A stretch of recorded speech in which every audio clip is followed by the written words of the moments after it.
Hey guys, Paul McClain here. Welcome to the Monday Morning Wake Up Podcast, and excited that you've joined us today. And it's my privilege to bring you somebody that I know is going to have a great impact on you today. In fact, I believe the stuff that we're going to go over today, the mindset, the heart set stuff that we'll kind of tap into, it's going to serve you and serve you well. And the goal is to make this week better than last week. And so guys, lean in. I got my good buddy Jack Yiu on this morning. Man. What's up, dude? What's up, bro? Thanks for having me today. Hey, man, it's an honor to have you, bro. And we were just talking. Jack, we've known each other for 12 years, Yes. which is crazy, man, to think about that. Yeah. And remember when we first met? Yes. Was it at my house for Dial Team? No, actually, it was when I came for an interview with Andrew Taylor, and I showed up, and it wasn't an interview. Wait, what? This was a practice company, right? What was it? Yeah, it was like a room about this size with 7 of us jammed in the room, and everybody had clappers. The things that make noise at parties, like clappers. And Were you freaked out, dude? Yeah, I was pretty freaked out. Dude, think about how funny that is. That's how most companies are, though. And I was numb to it already. I'd been in the business, I think at the time, 2 years. I was 21 when we first met. And I was probably there clapping too, man. Yeah. Like the whole rah-rah, let's get fired up. And what I want to do, let's talk about some of these stories, and we're going to unpack the lessons in them. And the thing is this, guys, like, where Jack's at now, I mean, he's hit Hall of Fame for how many years? 3 on production. 3 on production, right? And, your organization serves how many families a month? 1,000? Yeah. 1,000 families a month. Yeah. And so, dude, you've grown something significant, man. Like your business is at a level where it's bigger than 99% of every IMO in the nation, and it started with you stepping into a 10 by 10 room with a bunch of weird kids going clapping their clappers. Dude, you were freaked out, but why did you decide to get going? Like what attracted you? Because back then it wasn't FFL, it was just the insurance industry in general was probably what. True. Pulled you in. What was it? You already working for some other company. What was the deal? True. Literally, the one thing that really made a difference, though, was because I dressed up for this interview. Not the 2-piece suit. I put on the 3-piece suit. Yeah. And it was like 100 degrees in Rancho. And it was supposed to be an interview. And I was like, what is this jive? But at the end, you came up to me and you said, hey, man, nice tie. We should have more guys like you. That's what did it? That's what did it. That's awesome, man. No, I must have been pretty desperate at the time. Yeah, but 20-year-old complimenting your tie did it. But hey, man, I'm glad it did. I'm glad whatever I said got you to join because, man, it's been a fun journey, man. Yeah. A lot of crazy stuff, a lot of kind of stories of climbing the mountain uphill, barefoot, both ways in the snow kind of stuff, but. It's been great. Talk about the first Dial Team you went to. Oh yeah, it was challenging because we were in your house, and I was like many new people, very skeptical. I'd come from another place, and I spent a year at another company, didn't get traction, left. And that whole interview process was very interesting too. But I could see the light at the end of the tunnel in the sense that I saw, well, you guys were so young and so committed, and we're getting results. Not nearly the kind of results we get today, but still it was better than the paying job that I had with benefits. And I thought, well, if these guys can do it, I might have a shot. Yeah. So I came to the Dial Team. At my house. At your house. Little 2-story house, KB home kind of situation, Yep. up off of the ridge in Spring Valley Ridge. And think about that, man. Like at the time, to me, it was just like, what's a big deal? And it wasn't a big deal. But you, now like me stepping back and looking at that, like of course, dude, you come in, you've got a corporate background. At the time, how old were you? In my 40s. You're in your 40s. You step in and you're like, there's these guys dialing at their house. Like they said, come watch me work. There's no office. We didn't have an office in. Correct. I had like 4 bedrooms. My wife would come downstairs and she'd be like, really? I feel like I'm squatting at an office location, Finally, she made me get an office. But back then we had low comp. My comp was like 55%. And we were just trying to figure out, heck, we go out and help 20 families a month. You're still not killing it, but I was still doing better than most 21-year-olds, and which is why I led into FFL and we were able to capitalize on them. But yeah, man, that should be weird. You should have been like, this is weird, looking at all that. But I remember you coming in and dude, we'd have like 10, 15 people there on a dial team all over my kitchen counter, Yes. living room, Yeah. you know, all over the place. And I was just like, it was what it was, you know. And the funny thing is people come to this office now, Jack, like, dude, this is so nice, man. It's such a great office. And what they don't realize is like, this came after a long process of just putting my head down and making it work. And not caring that where I was currently at was where I was at, meaning that I didn't compare it to somebody that had a big office or whatever. It was like I was excited, like this is where I'm at in the stage of the process. Put my head down, work 100%, give it all I've got, have the right attitude, and this will come. But you know, people compare where they're at to this office now, but you got to go compare it to my 2-bedroom KB home where me and Jack were dialing. That's what you have to compare it to, because that's how we started. And heck, that was 2 years in. Before that, we were dialing in like the hood in my house. Andrew was in the other room, and when I hired him, like 3 weeks in, he's like, "Well, what do I say?" I was like, "Dude, we'll just get on the other cordless phone and listen to me." And you ever heard Andrew? Like, he can breathe. He's a breather. You know what I mean? Like, he can breathe. So I'm like, dude, you got to shut up or mute the phone. I can hear you breathing. Like, it's probably freaking the client out. Like, what the heck? Like, there's a voice, and then there's another breath coming through the... You know, but that's how we learned. You know, he was in my kid's room at the time, my 6-month-old's like nursery. He's on the phone listening to me dial, and I'm in the spare bedroom. But that's the way it works. But so when you got going, is it fair to say you were not good on the phones? Absolutely. Is that a fair statement? Very fair statement. Hey, so dude, talk about that, like, because you were convinced that it wasn't your fault. I remember in the beginning, like these leads suck, this and that. Can you kind of talk about that, like where you were at, your mindset, and then what we would do to kind of help get your mind right? Yeah, absolutely. Yeah, it was very weird, and it was definitely a leap of faith. And I think a lot of us come to this opportunity, and it seems pretty straightforward. Let's get on the phone, make some dials. But as simplistic as the phone script is, I think we overcomplicate it. So I came with a lot of baggage. You know, I had a lot of negativity, skepticism, and jumping on the phone. And let's be transparent. Not everybody's dying for you to come over with the check on their forehead saying, "Come over here, I got the money right here." You know, it takes a little bit of practice on the phone to get it straight. So with all my challenges, I literally have a stack of leads. This is when we were printing them out, and be calling on them, and face your natural daily objections. But I wasn't in a position to handle them. So immediately I thought, the leads are garbage, and what are these guys doing? But the thing that kept me pushing forward was that I did have a chance to get around you guys, and in a warm environment, and you guys were like doing it. That was the main thing. You guys were doing it. So it was literally a point in time when I'd come to a dial team, and I was in the garage. And I was like, I got to get away from all this noise. I was in the garage dialing on like some little itty bitty chair. I remember it was like a kid's chair or something. That's so great. And it was like 110 degrees in the garage, right? And then I come back into the house, and I'm sweating, and I'm mad, and I'm like, "Paul, what's wrong with these leads, man? You guys ain't effing," and I started using all kinds of expletives. And he goes, "Oh, yeah, really? Okay, give them here." And I was like, "What is this?" And I gave them to you, and you started calling them and started booking them. And I was like, "Oh, man, okay, I should probably sit back down and refocus my attention." Dude, that's so great, man. I remember we had one of the rooms in the top story, and I'd go up there, and I'd see you pacing. That was back when you used to smoke cigarettes, dude. And you would probably kill a pack on a dial day, man. Like, you're stressed out, like just hopeful that this thing would work, Yeah. And I'd see you pacing through the driveway, like, back and forth, dude. Like you'd make like 7 dials, and then it was a cigarette break. 7 dials and a cigarette break, which is great that you haven't smoked in how long now? Oh, that long.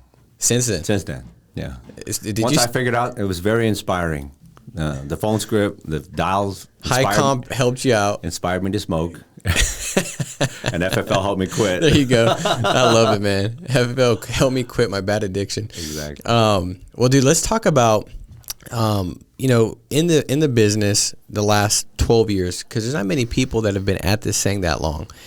And for you, like Jack, the one thing that's you've always inspired me, man. And I mean that. Like, I talk about you a lot. Like, when somebody's giving it their all and they don't see, progress, it's very disappointing, right? You're right here and you want to get here and you feel like you're giving it your all, you're not too sure why it's still not working. And to trust the process and to keep going, that's a difficult thing. Most people don't. And nowadays, it's a lot different than it was back then. Back then, the deck was really stacked against you. I mean, it just was. When you have 55% commission, and this is back right out of the recession. We're calling mortgage leads. Most people didn't even have a house. Most numbers were disconnected. We figured out a way to make it work because we had to, and it did. But you didn't give up, man. And that's always inspired me just to watch you continue to go. And now you've hit Hall of Fame for more years than almost anybody in the company. So talk about what was a big pivotal breakthrough for you? And actually, before we get to that, if you can talk about how did you handle the disappointment and the discouragement, while you're going through the process and not yet seeing the results that you wanted, needed, and expected? Right. Great question. Thanks. I think one of the pivotal moments was understanding that I needed to treat it like a business, because when I look at myself and I say, okay, so obviously it's not the leads, it's me. And my skill set wasn't where it needed to be. So I started breaking it down and compartmentalizing it, understanding, hey, here's one thing you need to pay attention to. Here's another thing, and it's a completely separate objective that we need to pay attention to. So in fact, number one was leads, right? As bad as I was, and I knew I was bad, thanks to your guidance, I was like, hey, I probably need to get some more leads. And that's one thing that really got me out of a hole, is resources. One thing is objectively, how many leads do you get? How much are you spending? And that's something that can immediately be changed. There have been Christmases and, holidays coming up, and I'm trying to hit Hall of Fame. And, what do you do to hit that number? Make sure you know where you're at, is double down. And in the beginning, when I wasn't able to get traction, now they're plentiful all over the CRM, internet leads. I just grab a whole batch more and go to work. The other thing that was very important was understanding my quantity of work. How much time are you putting into it, and how effective are you working? So what do I mean? When you talk about the phone script, literally, instead of just getting on Monday, I said, give myself a running head start. Get on a day or two early. Make sure I'm constantly maximizing my time on the phone. I have talked to several agents this week, and the first question is, what'd you get for leads? Where'd you get them? How many did you get? How much you spend? And even people that have taken care of that part, then we start talking about, well, how many dials did you make? And it's it's midweek, and I'm like, okay, so, and they're like, I got 150 leads and I got 75 to go. Go what? Call them the first time? Yeah. So you've been on the phone for 3 days and you've called a total of 75 leads. So you called 25 a day. So you called 3 an hour. Yeah, no shot to be successful. The activity's not there. Yeah, it's not there. It's not there. And it's hard sometimes when you're in the thick of it, like you say, running through a room blindfolded in the dark, you can't see it for yourself. So you want to take a step back for just a second. No, don't ponder it, but just is the activity there? How many dials? I mean, if you called on a lead, ring, ring, ring, nobody pick up. Ring, ring, ring, nobody pick up. Ring, ring, ring, nobody pick up. And then move on to the next. You could literally do that 3 times in a minute. You can call 3 different leads in a minute. So let's use 2 as an average. You could make 60 minutes in an hour. You could make call 120 different leads in an hour. And multiply times 8 hours. There you go. It's like a lot of things you can do to get a hold of clients. So that's the actual activity level, right? And the third thing for me was the skill set. So practicing the phone. And that's one thing that a lot of my challenges boiled back to real basic stuff. And I was too busy or, too frustrated to even realize it, that 3 months into the opportunity, 6 months into and even 9 months into the opportunity, a lot of my challenges stem back to just getting on the phone and getting better at objections on the phone. So that's something I love that, man. Took a look at. I've always said, when looking at your goal or a goal not hit, a good kind of process to go through to identify, why did I really miss that goal? I always say it's this acronym LAME, because if you didn't hit your goal, it's lame. And my daughter, a long time ago, she got this she had this season of Dad, that's lame. Dad, that's lame. That's lame. And I thought, well, it's lame to miss a goal. And I came up with this acronym, and the first thing is exactly what you said, leads. If you didn't hit your goal, is your leads right? That's the first thing to look at. because you could be phenomenal, the best person ever on the phones, but if you only have 10 leads, you're not going to hit 15 appointments, right? You're the best basketball player ever, but if you only got 10 shots and I got 100, I might beat you. Even if I only make 10%, you make 100%, I'm probably going to win. And so leads is the first thing, and then the A is activity, right? Which is exactly what you said. You said activity. You got to get your activity up. So I go through, do you have your leads right? Is your activity right? How many dials did you make? Because if you only made 100 phone calls, you got no shot. Correct. You know, and I love that about you, Jack, that you outworked the level of skill. And I did the same thing. I got pretty good pretty quick just because I worked 5 times more than anybody else. I was making 450 phone calls and that was before Phone Burner. Dude, that's when it took like 30 hours on the phones.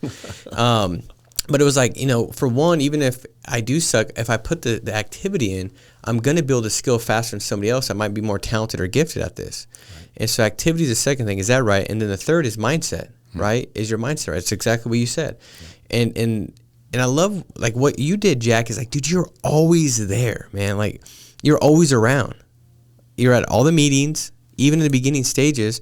And that's how, because it's okay if you're like, in this mindset where you don't have accountability and stuff because it's derived from past experiences, setbacks. Everybody, I mean, most people are spotted with different things that mindset-wise or thought process-wise or belief system-wise, it's going to hold you back from where you need to go, and those have to slowly kind of come off you, right?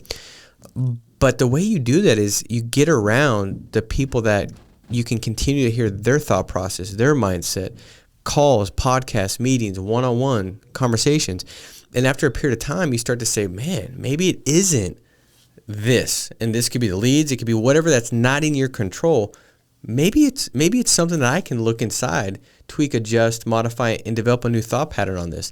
That comes from that. So mindset's the third reason why if you're not hitting your goal. If you got lead right, activity right, what's your mindset right?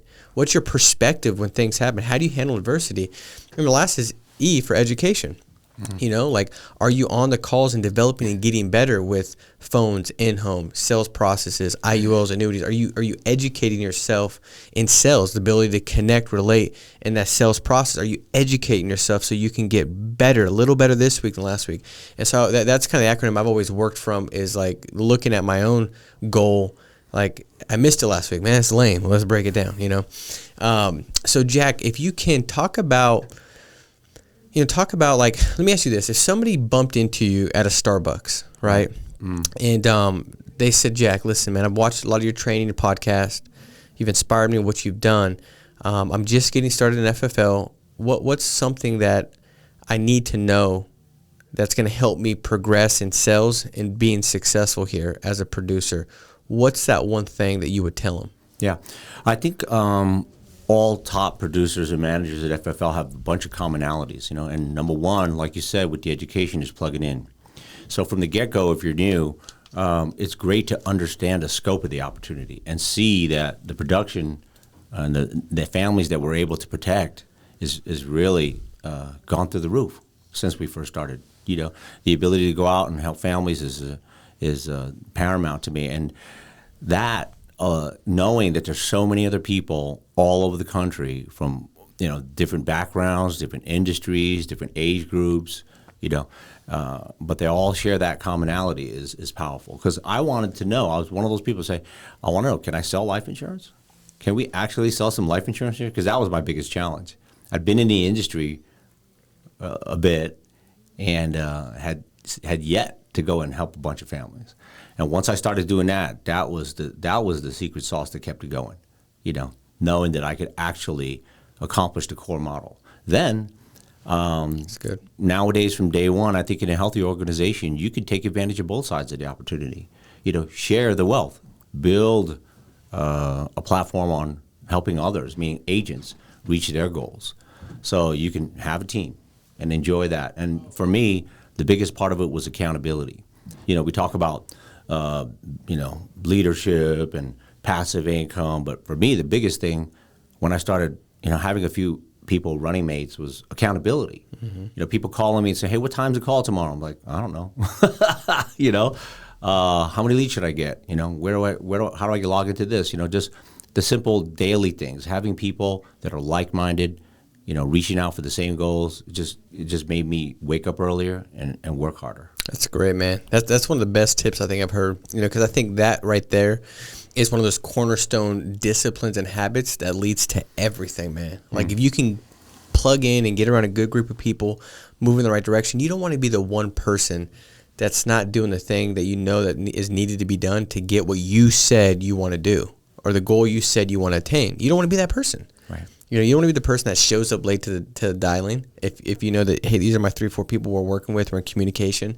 And I think that's applicable for every area, man. Like most people, like everybody in January usually says, I want to lose weight.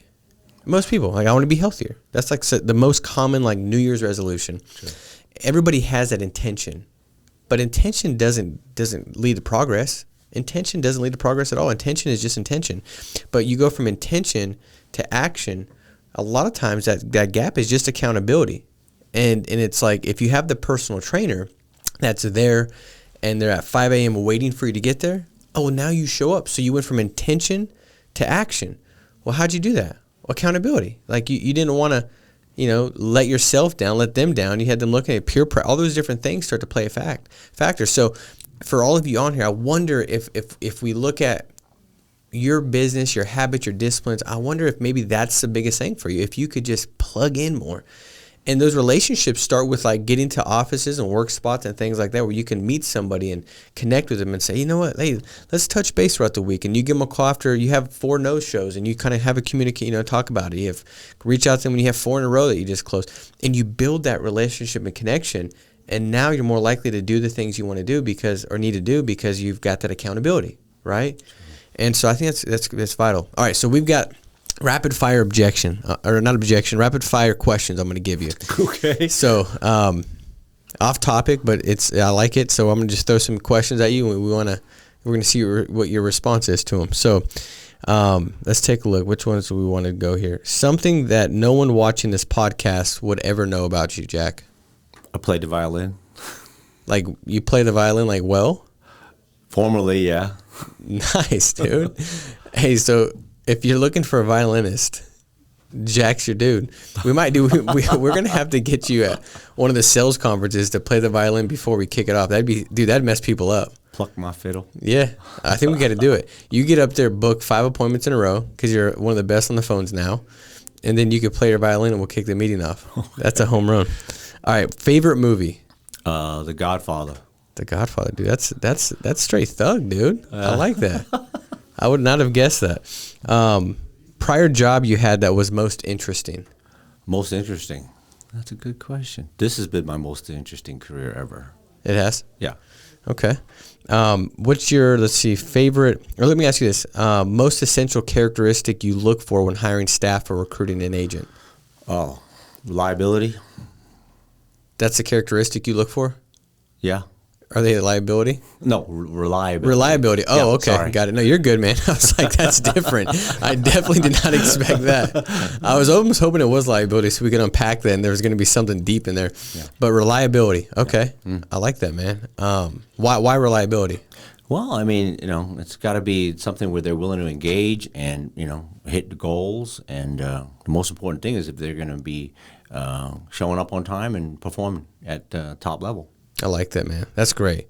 All right, guys. So, hey, we're going to wrap up. I appreciate you joining. And that's a word, reliability, that you can look at yourself, man. Like when you say something and you do it, you're building that reliability factor. And I think that's where self-confidence and self-esteem a lot of times is bred is in that. And so look at your schedule. Look at what you said you want to do today, right? What habits do you want to create? What's the one little thing that if you did, it's going to start casting some votes for who you want to be and who you need to be to attain the goals you want to hit in 2022. And so, Jack, thank you for joining.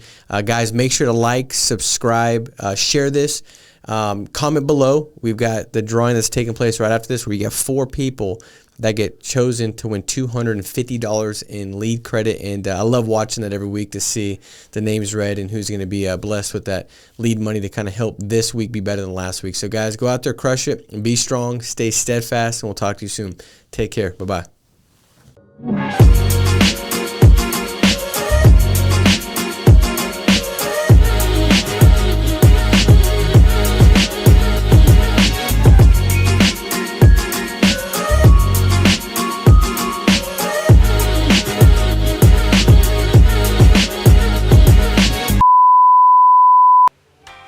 What's up, folks? You know what time it is. It's time to give away $1,000 in leads. I almost said $250. 4 people are going to win $250 worth of free leads. If you commented on last week's video, which is playing right here, you're automatically entered to win one of the 4 spots that we're giving away leads for. So, what are you doing right now? Comment on this video as you're watching it. I'm not going anywhere. You can pause it, do whatever you want. Leave a comment, that way you're entered to win next week's drawing. Leave a comment. Leave it yet? Let's see who won this week. Our first winner is Mason Murdoch. Great training. Ready to start my dial day. Well, next dial day you got even more leads, Mason. Our second winner is Devin McDowell. I found his story very inspiring me. It gives me a sense of hope. That's good, Devin. Glad we could bring you some hope this morning. Chris Castillo. Fire emoji, mind blown emoji. And our fourth winner is going to be Mateo G. No better training out there. Thanks FL West Coast for always bringing the heat. Guys, it's that simple. Leave a comment. Keep checking in and tuning in every single week for your chance to win $250 worth of free leads. Winners, please get in contact with Victoria. Her phone number is going to be right down here. Guys, we'll see you next week. Leave a comment right down below so you're entered to win the next drawing, and we'll see you next time. Take care.